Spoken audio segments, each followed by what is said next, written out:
Set کے اوپر رکھے کہ سو رہی تھی۔ زویان نے غور سے اس کا چہرہ دیکھا۔ آج بھی وہ پہلے کی طرح معصوم تھی، بس فرق تھا تو اتنا کہ اب اس کے دل میں زویان نہیں تھا۔ زویان نے کچھ سوچتے ہوئے پہلے اس کو خود سے اپنے ہاتھ میں لیے اور پھر جھک کے اس کے اپنے گود میں اٹھا لیا اور آرام سے گاڑی کا دروازہ بند کیا۔ زویان اسے لے کر آرام آرام سے چلنے لگا۔ ہیر نے نیند میں ہی زویان کے شرٹ کو تھاما اور اس کے سینے سے اپنا سر لگا لیا۔ ہیر کی اس حرکت کے زویان کا دل بے ایمان ہونے لگا۔ پل بھر کے لیے اس کے قدم رک گئے تھے، مگر پھر اس نے اپنے قدم بڑھائے اور دل میں کہا، زیادہ خوش مت ہو زویان، اثر ابھی نیند میں ہے، ہوش میں وہ تیرے سینے پر اپنے گردن نہیں بلکہ تیرا گلا ہی دبا دے گی۔ بہت آرام سے اس نے ہیر کو اس کے کمرے میں لٹایا۔ اس کے ماتھے پر اپنے لب رکھ کے اس نے اسے چادر اڑائی تھی۔ چادر اوڑھ کے وہ جیسے ہی پلٹا، چونک کے ایک دم وہ دوبارہ ہیر کی طرف گھوما۔ اس نے ہیر کے سیدھا ہاتھ تھاما تو پل بھر کے لیے حیران ہو کے اس نے دوبارہ سوئی ہوئی ہیر کا چہرہ دیکھا۔ ہیر، جس کے سیدھے ہاتھ کی تیسری انگلی میں آج بھی زویان کی دی ہوئی پرپوز ڈے والی رنگ تھی، یعنی یہ آج بھی مجھ سے محبت کرتی ہے۔ زویان نے خود ہی انداز لگایا۔ زویان نے کچھ سوچتے ہوئے بہت آرام سے اس کے ہاتھ سے رنگ نکال لی۔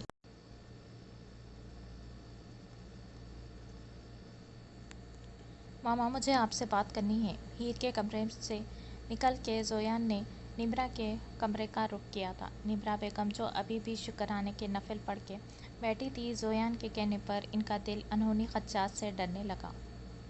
ہاں بیٹا بولو۔ ماما، مجھے یہ بات تو پہلے سے پتہ تھی کہ بابا کی آپ دوسری وائف ہیں۔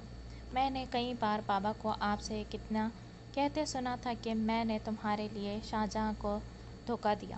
آج آپ مجھے خلاصہ کریں ماما، کون سا دھوکہ دیا بابا نے اور آپ نے شاہجہاں آنٹی کو؟ کیوں صنم پاپا سے اتنی بدگمان ہے؟ مجھے سچ جاننا ہے ماما۔ نمرا بیگم ایک ٹھنڈی آہ بھر کے بیڈ پر بیٹھ گئی۔ جس سوال کا سامنا کرنے سے وہ ڈر رہی تھی، آج وہی سوال ان کے سامنے ان کا بیٹا دہرا رہا تھا۔ نمرا بیگم نے سب کچھ سچ سچ زویان کو بتا دیا۔ ساری بات جاننے کے بعد زویان سکتے میں تھا، اسے سمجھ ہی نہیں آ رہا تھا کہ کیا بولے۔ ماما، آپ نے اپنی لالچ میں زبردستی کی محبت پانے تعویذ گنڈے کا استعمال کیا، شاہجہاں آنٹی کی دوست ہو کے ان کے شوہر پر ہاتھ ڈالا۔ اف ماما، یہ کیا کیا آپ نے؟ زویان ایک دم چیخ پڑا۔ ایک لڑکی کی ذات کو پیدا ہونے سے پہلے سوالیہ نشان بنا دیا۔ مجھے شرم آ رہی ہے ماما اپنے آپ سے۔ سلام ہے صنم کو، وہ آپ کو اور بابا کو اپنے سامنے برداشت کرتی ہے، چپ رہتی ہے۔ واقعی اعلیٰ ظرف کی مالک ہے شاہجہاں آنٹی۔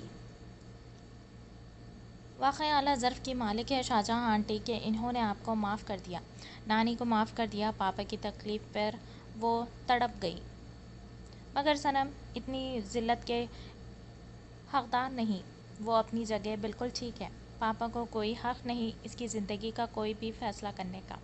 وہ اپنی آنکھوں کے سامنے آپ دونوں کو برداشت کرتی ہے، یہی اس کے ظرف کی مثال ہے۔ اس کی جگہ اگر میں ہوتا تو پتہ نہیں آپ دونوں کے ساتھ میں کیا کر بیٹھتا، اس شخص کا نہ جانے کیا حال کرتا جس نے میرا وجود، میری شخصیت کو سوالیہ نشان بنا دیا۔ یہ بول کے زویان غصے میں کمرے سے نکل گیا اور نمرا بیگم ایک بار پھر پچھتاوے کی آگ میں جلنے لگی۔ بہزاد کافی دیر سے شانزے کا انتظار کر رہا تھا۔ وہ صبح ہی صنم کے ساتھ ہاسپٹل سے نکل گئی تھی۔ بہزاد دوپہر میں آیا تو اسے پتہ چلا شانزے ابھی تک گھر نہیں آئی۔ پہلے اسے پریشانی ہوئی، مگر جب اس کے نمبر پر شانزے کا ٹیکسٹ آیا کہ وہ شام تک گھر آ جائے گی، ابھی صنم کے ساتھ ہے، تو وہ ریلیکس ہو گیا۔ شام سے رات ہونے کو تھی، مگر شانزے کا کچھ پتہ نہیں تھا۔ اس سے پہلے بہزاد غصے میں کمرے سے نکلتا، شانزے نے کمرے میں قدم رکھا۔ تم نے کہا تھا شام تک آ جاؤ گی؟ بہزاد نے غصے میں شانزے سے پوچھا۔ شانزے نے اپنا بیگ سائیڈ میں رکھا اور بیڈ پر تقریباً لیٹتے ہوئے کہا، ہاں میں صنم کے ساتھ تھی اس لیے لیٹ ہو گئی۔ آپ کو بتایا تھا میں نے، دیر سویر ہو جاتی ہے۔ یہ بول کے شانزے بہزاد کو اگنور کر کے جانے لگی۔ تب بہزاد نے اس کا ہاتھ تھام کے کہا، مجھ سے کس بات کی ناراضگی ہے شانزے؟ میں نے کیا کیا ہے؟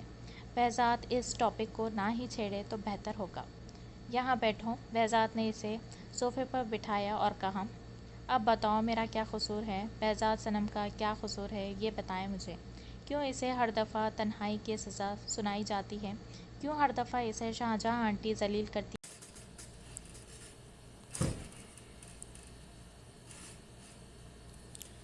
آپ نے بھی اسے ہی قصوروار ٹھہرایا، کیوں؟ شانزے تم جانتی ہو اظہر بھائی کی حالت، اگر انہیں کچھ ہو جاتا تو؟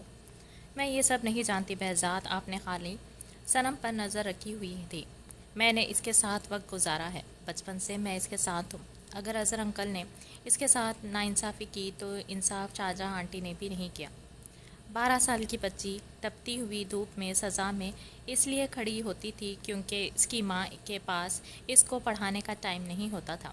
جس دن رزلٹ ہوتا تھا سب کے پیرنٹس آتے تھے مگر صنم کی ماما بزنس میٹنگ میں مصروف ہوتی تھی۔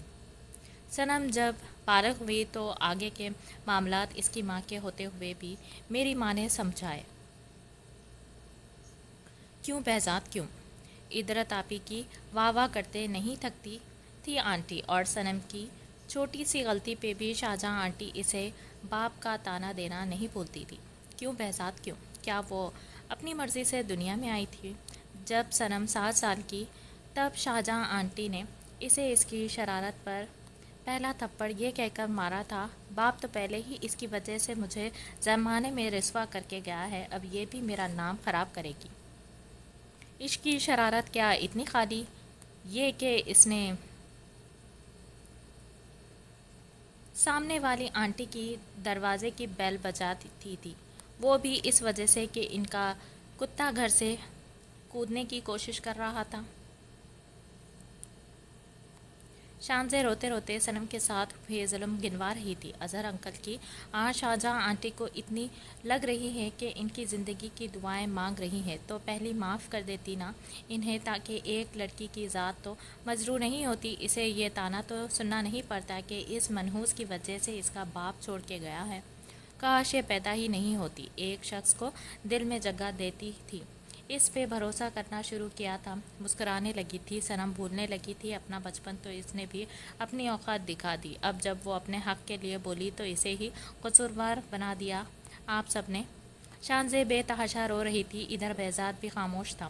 اسے اندازہ نہیں تھا کہ اس کی ملکہ اس بچی کو اس جرم کی سزا بچپن سے دیتی آئی ہے جو اس نے کیا ہی نہیں۔ بہت تکلیف تھی میں سب کو صنم سے، اس کی ذات سے، چلی گئی وہ سب سے دور، کبھی واپس نہیں آنے کے لیے۔ کہاں گئی ہے صنم؟ شانزے مجھے بتاؤ، بہزاد نے پریشان ہو کر پوچھا تھا۔ کوئی ضرورت نہیں ہے آپ کو اس کے لیے پریشان ہونے کی، آپ صرف اپنی ملکہ اپنے بھانجے کے لیے پریشان ہو۔ قسم ہے آپ کو بہزاد، اگر آپ نے یہ بات شو کی کہ صنم گھر پر نہیں ہے یا چلے گئی ہے کہیں، اگر آپ نے ایسا کیا تو یقین جانیے میں آپ سے کبھی بات نہیں کروں گی۔ شانزے یہ بول کے کمرے سے چلی گئی۔ میں بھی آپ کے ساتھ چلتی ہوں بہاج۔ ارے میری جان، اتنی جلدی تمہارا سفر کرنا سیف نہیں ہے، ماما بھی یہی ہے، ابھی تم اکیلی وہاں کیا کرو گی؟ تمہاری کنڈیشن ابھی ٹھیک نہیں ہے۔ بلاج کے کہنے پر ادرت ایک دم منہ لٹکا کے بیٹھ گئی تھی۔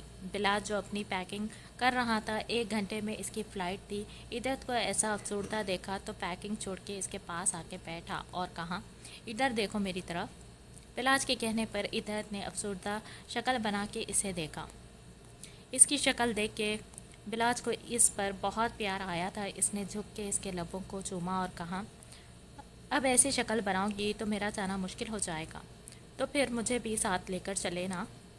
دیکھو ادرت، یہاں آنٹی کو تمہاری ضرورت ہے، مانا ان کے ساتھ ان کی پوری فیملی ہے، مگر پھر بھی انہیں تمہاری ضرورت ہے۔ مجھے نہیں لگتا آنٹی ابھی فی الحال صنم سے کوئی بات کریں گی یا اس کی شکل بھی دیکھیں گی۔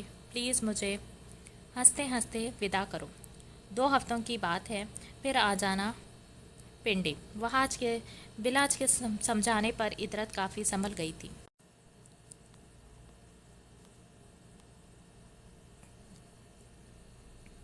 وہاں صاحب نے فی الحال سائم سے بالکل بات چیت بند کر دی ہوئی تھی۔ انہیں کہیں نہ کہیں اندازہ تھا کہ صنم کے ساتھ سائم نے کچھ کرا ہے، وہ دونوں پہلے سے ایک دوسرے کو جانتے ہیں۔ اظہر صاحب کو ہاسپٹل سے چھٹی دے دی گئی تھی۔ فی الحال وہ بہاد صاحب کے گھر پر تھے، مگر جب سے ہاسپٹل سے آئے تھے بالکل خاموش تھے۔ اگر کوئی بات کرتا تو کرتے، ورنہ اکثر خاموش ہی رہتے۔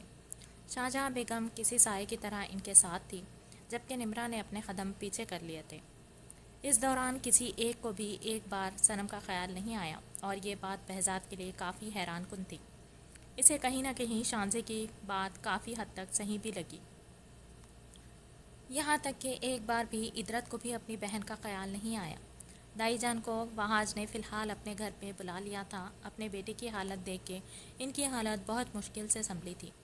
بالاج بازل سے کافی ناراض ہو کے پنڈی گیا تھا جس دن وہ حنزہ اور بازل کی لڑائی ہوئی۔ اس دن بازل کے پاس کسی کام سے آنے والا بالاج سب سن چکا تھا، مگر اس نے بازل پر یہ بات ظاہر نہیں کی تھی کہ وہ ان دونوں کے خراب تعلقات جان چکا ہے۔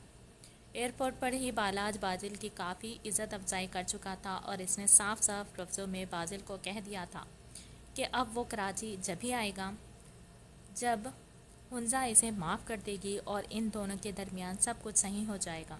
اس سے پہلے وہ اس سے بات بھی نہیں کرے۔ آج وہاج منشن میں قرآن خوانی رکھی گئی تھی، اظہر صاحب کی صحت یابی کے باعث پورا خاندان ہی ان کا جمع ہونے والا تھا۔ جب شاہجہاں نے بہزاد کو کال کر کے صنم کو بھی لانے کو کہا، ملکہ کی بات پر بہزاد کو دل بہت دکھا تھا۔ آج ایک ہفتے بعد اسے یاد آیا کہ ان کی ایک بیٹی بھی ہے۔ بہزاد کو یہ سوچ کے حیرانگی ہو رہی تھی کہ یہ بات خالی شانزے اور وہ جانتے ہیں کہ صنم گھر پر نہیں۔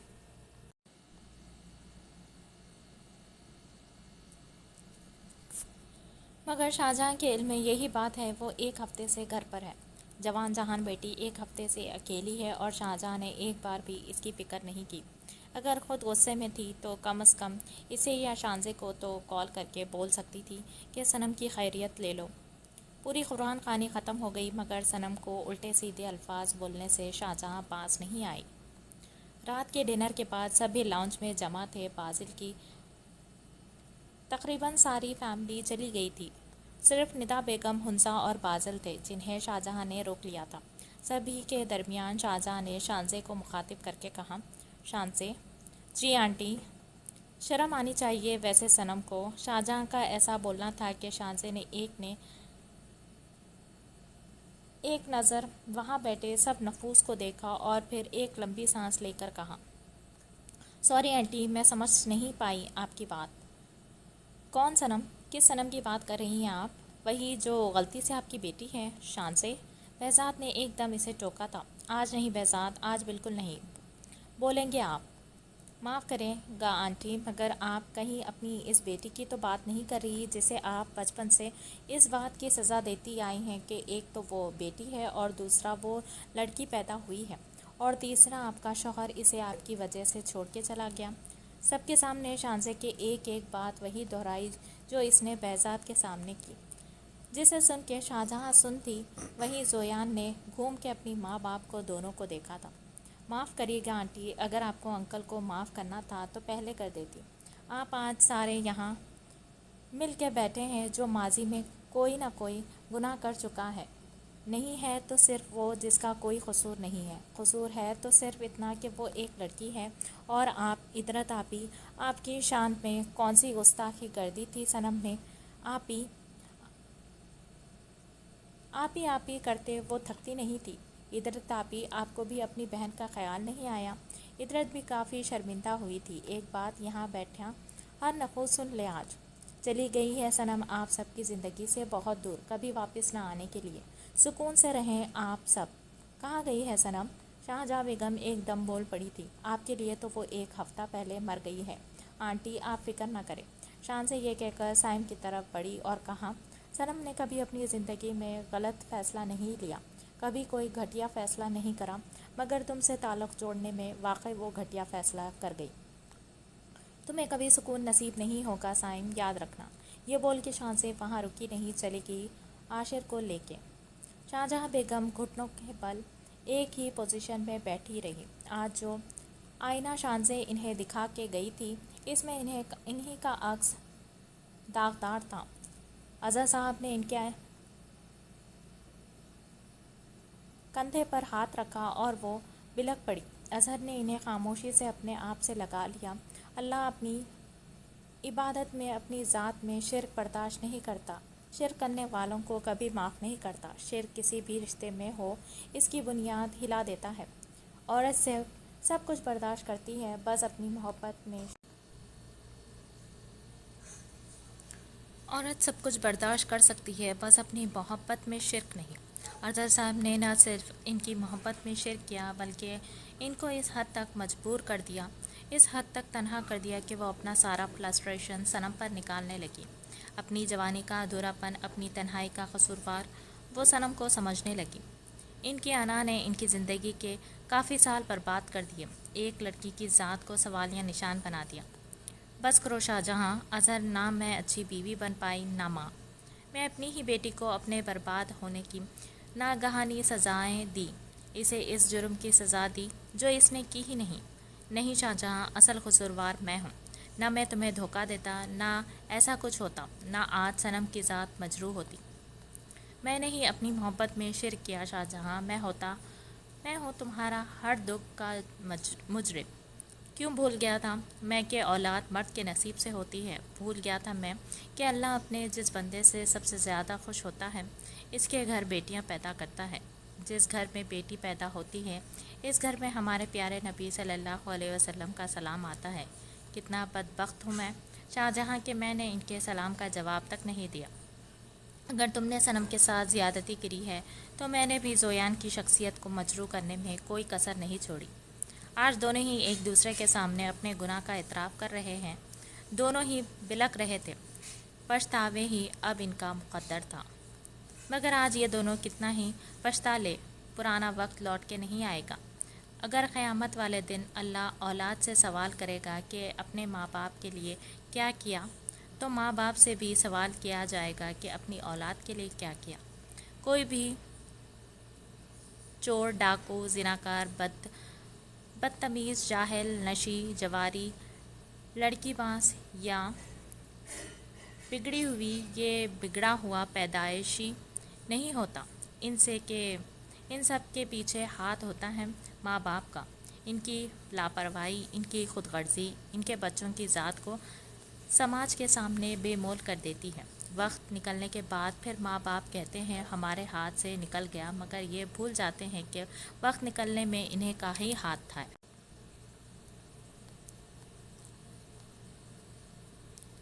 پاپا بھائی کی بات تو سن لے۔ ہیر نے ہلکا سا احتجاج کیا جب مسلسل 1 گھنٹے سے سائم کے پکارنے کے باوجود وحاج نے اس کی پکار کی جواب دینا تو بہت دور اس کی طرف دیکھا تک نہیں تھا۔ خوشبو بھی اس معاملے میں خاموش تماشائی بنی تھی۔ وحاج نے اسے سختی سے منع کیا تھا اس معاملے میں بولنے کو۔ پاپا میری بات تو سن لیں، میں مانتا ہوں میں نے صنم کے ساتھ غلط کیا، مگر اب میں اس سے محبت کرنے لگا ہوں، اپنی ہر غلطی کا ازالہ کرنا چاہتا ہوں، پلیز۔ میں تمہاری بات جب ہی سنوں گا سائم، جب صنم تمہیں معاف کر دے گی۔ اس سے پہلے نہ تو مجھے اپنی یہ شکل دکھانا جس نے میری تربیت پہ یہ داغ لگایا کہ سائم وحاج ایک پلے بوائے ہے جس کا شوق لڑکیوں کے جذبات سے کھیل کے انہیں اپنے بستر تک لے جانا ہے۔ وحاج صاحب کے منہ سے ایسی بات سن کے خوشبو اور ہیر شرم سے رخ پھیر گئی، جبکہ سائم کا دل کیا کہ زمین پھٹے اور وہ اس میں سما جائے۔ دفع ہو جاؤ اپنی شکل لے کر یہاں سے، جبھی اپنی یہ شکل دکھانا جب صنم تمہیں معاف کرے۔ سائم آنکھوں میں آنسو لیے تیزی سے کمرے سے نکلا تو سامنے زویان کو کھڑا پایا۔ بھیگتی آنکھوں سے اسے دیکھا اور جانے لگا جب زویان نے اسے کھینچ کر اپنے سینے سے لگا لیا۔ سائم زویان کے سینے سے لگ کے بے آواز رونے لگا۔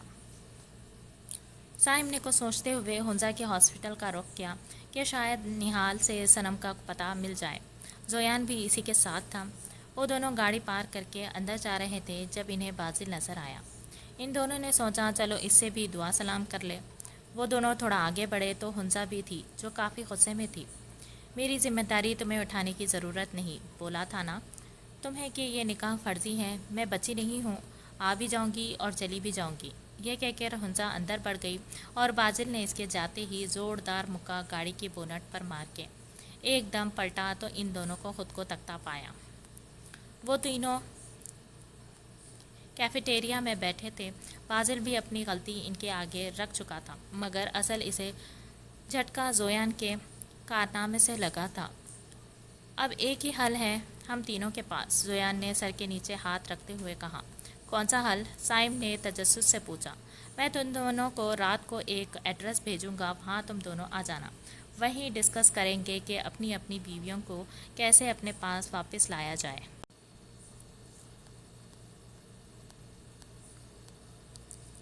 شاید بھول رہا ہے تو صنم میری بیوی نہیں، سائم نے کافی منہ بنا کے یہ بات کہی۔ تو بنانا تو چاہتا ہے نا؟ ہاں ہاں، تو بس کل ملتے ہیں ہم۔ وہ تینوں مطلوبہ جگہ پر جمع تھے۔ زویان انہیں اپنا پلان بتانے والا تھا جب وہاں بہزاد آیا، جسے دیکھ کے زویان نے کافی سڑے ہوئے منہ بنا کے کہا، یار ایک تو یہ کوہ کاف کا جن ہر جگہ پہنچ جاتا ہے۔ زویان نے بہزاد کو فلیٹ میں انٹر ہوتے ہوئے دیکھ کے سڑا ہوا منہ بنا کے طنزیہ نظروں سے دیکھتے ہوئے کہا، انہیں کس نے بتایا ہم یہاں ہیں؟ زویان نے سائم کی طرف مشکوک نگاہوں سے دیکھتے ہوئے کہا، ہاں میں نے بتایا ہے۔ زویان کے شک کو سائم نے یقین میں بدل کے کہا، بیٹا یہ کوہ کاف کا جن ہی تجھے تیرے باپ سے بچا سکتا ہے اور عزت سے تیری بیوی تجھ تک لا سکتا ہے، ورنہ جو تو میری بہن کے ساتھ کر چکا، مت پوچھ میں کیسے برداشت کر کے بیٹھا ہوں۔ سائم نے زویان کو غصے میں گھورتے ہوئے کہا، ہاں تم نے تو جیسے داستان عشق محبت لکھی ہے میری بہن کے ساتھ۔ زویان نے بھی حساب برابر کرتے ہوئے کہا، ایک کام کرو، بہن بہن کھیل لو تم دونوں، اپنی اپنی بیویوں سے ہم خبر میں مل لیں گے۔ بازل نے دونوں کو غصے سے کہا تھا، بات سنو زویان، یہ جیسے تم کو کوہ کاف کا جن بول رہے ہو، آج میں خوبصورتی میں ہم تینوں کو مات دیتے ہیں۔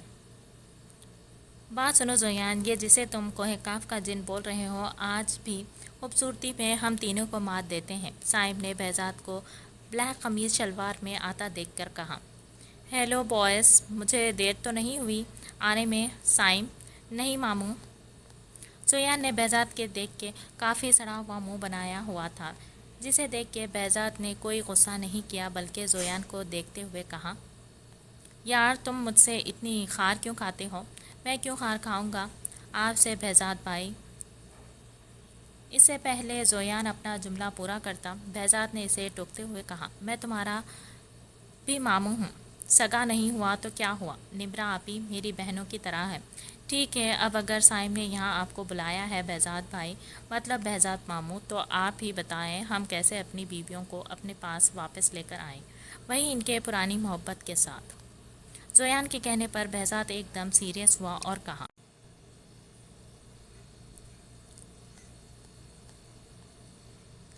تم تینوں نے ان تینوں کے ساتھ بہت برا کیا ہے، اتنا تو ان تینوں کا حق بنتا ہے کہ ناراض ہونے کا، مگر میں آج ایک بات کہوں، ہو سکتا ہے میں ان تینوں کو سمجھاؤں تو وہ لوگ سمجھ جائیں اور خاموشی سے تم تینوں کی زندگی میں شامل ہو جائیں، مگر یہ وہ سمجھوتا کریں گی، تم سے محبت نہیں۔ ان تینوں کے لیے جو کرنا ہوگا تم تینوں نے خود کرنا ہوگا، انہیں یقین دلانا ہوگا کہ تم لوگ بدل چکے ہو۔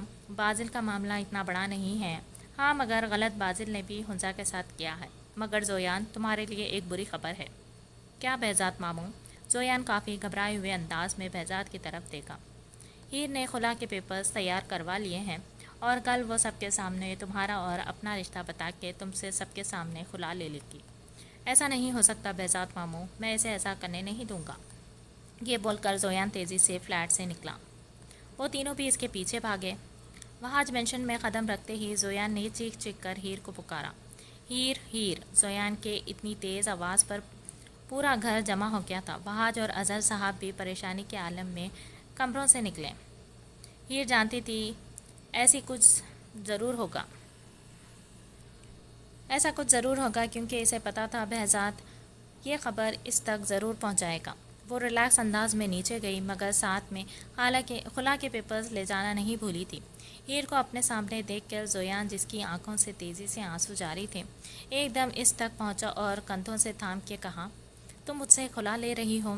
زویان کے الفاظ تھے یا پھر کوئی بم۔ خوشبو بیگم نے فوراً وہاج کا کندھا تھاما تھا اور اظہر صاحب نے بے یقینی کی کیفیت میں زویان کو دیکھا۔ ہاں ہیر، نہیں کرو میرے ساتھ ایسا، میں تم سے بہت محبت کرتا ہوں بلکہ عشق کرنے لگا ہوں، اللہ کا واسطہ تمہیں ہیر۔ زویان نے اس کے آگے اپنے ہاتھ جوڑ دیے تھے جب ہیر نے غصے میں کہا، نفرت ہے مجھے تم سے زویان اظہر، اس گھٹن سے میں آزاد ہونا چاہتی ہوں، میں یہاں ہو کیا رہا ہے، کوئی بتائے گا مجھے؟ اظہر صاحب نے کافی زور سے کہا، جس کی وجہ سے ان کے ہاتھ میں تکلیف ہوئی تو شاہجہاں اور نمرا دونوں نے انہیں تھاما تھا۔ میں بتاتی ہوں انکل آپ کو۔ ہیر نے یہ بول کر لندن میں ہوا سب کچھ اظہر صاحب کو بتایا، جسے سن کے خوشبو ایک دم سناٹے میں تھی۔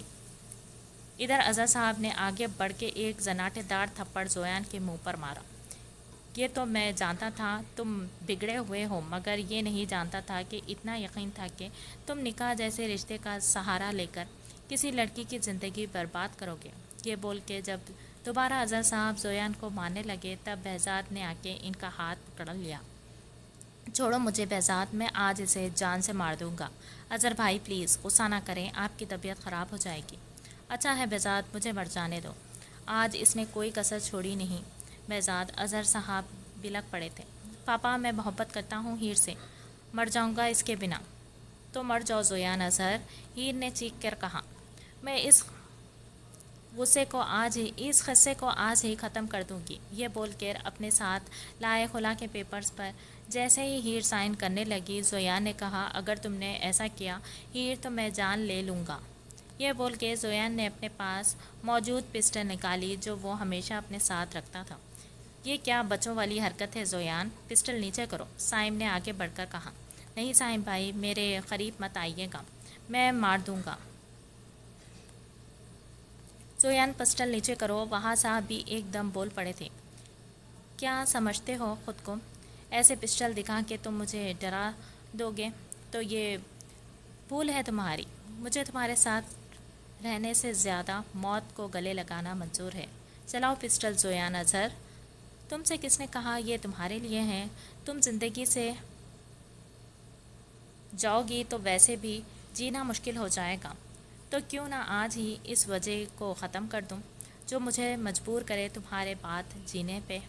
یہ بول کر زویان نے ایک نظر مسکرا کے ہیر کو دیکھا اور اپنی دل پر پسٹل رکھ کے گولی چلا دی۔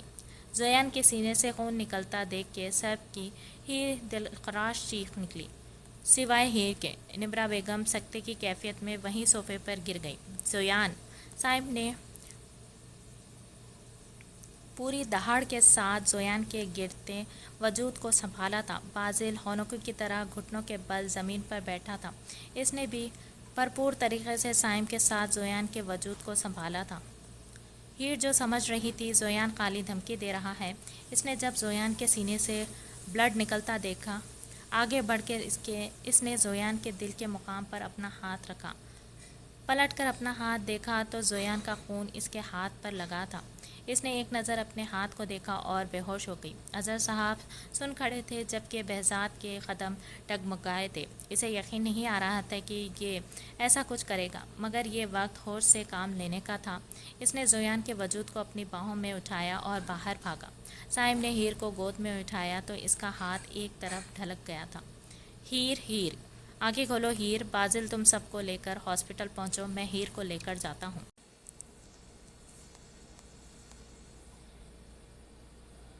بہزاد زویان کو لے کر گاڑی کی پچھلی سیٹ پر بٹھایا اور اپنی قمیص اتار کے اس کے دل پر رکھ جہاں بلڈ بہت تیزی سے نکل رہا تھا۔ مرتضیٰ کسی سگنل پر گاڑی نہیں روکنا، جتنی سپیڈ میں گاڑی چلا سکتے ہو گاڑی چلاؤ۔ بہزاد اتنی زور سے چیخا کہ مرتضیٰ اس کا گارڈ جو سالوں سے بہزاد کے ساتھ تھا، نہ جانے کتنے لوگوں سے بہزاد کو بچاتے آیا تھا، آج اس کے ہاتھ گاڑی کے سٹیئرنگ گھماتے ہوئے کانپ رہے تھے۔ بہزاد زویان کے وجود کو ہاسپٹل کے اندر لے کر پہنچا۔ ڈاکٹر بہزاد کی دہاڑ اتنی تھی کہ اس وقت جتنے ڈاکٹرز ہاسپٹل میں موجود تھے سب تقریباً دوڑتے ہوئے باہر آئے تھے۔ بہزاد نے اسے اسٹریچر پر لٹایا اور چیخ کے ڈاکٹرز کو کہا، اسے بچانا ہے ڈاکٹر آپ نے۔ مگر سر یہ تو پولیس کیس ہے۔ ابھی آگے کی بات ڈاکٹر کی مکمل نہیں ہوئی کہ بہزاد نے اس کے کالر کو پکڑ کے چیخ کر کہا، بہزاد راجپوت ہوں میں۔ 1 سیکنڈ کے اندر اگر آپ نے اس کا علاج شروع نہیں کیا تو یہ ہاسپٹل اس شہر کے نقشے سے غائب ہو جائے گا۔ بہزاد راجپوت کی دھمکی سے ڈاکٹر زویان کو فوراً آپریشن تھیٹر میں لے کر گئے۔ اتنی دیر میں سائم ہانپتا ہوا کانپتا ہوا ہیر کے وجود کو اٹھا کے اندر لایا۔ بہزاد فوراً اس تک لپکا تھا جب سائم نے تقریباً روتے ہوئے کہا، ماموں اس کی سانسیں بہت آہستہ چل رہی ہے۔ بہزاد نے ہیر کی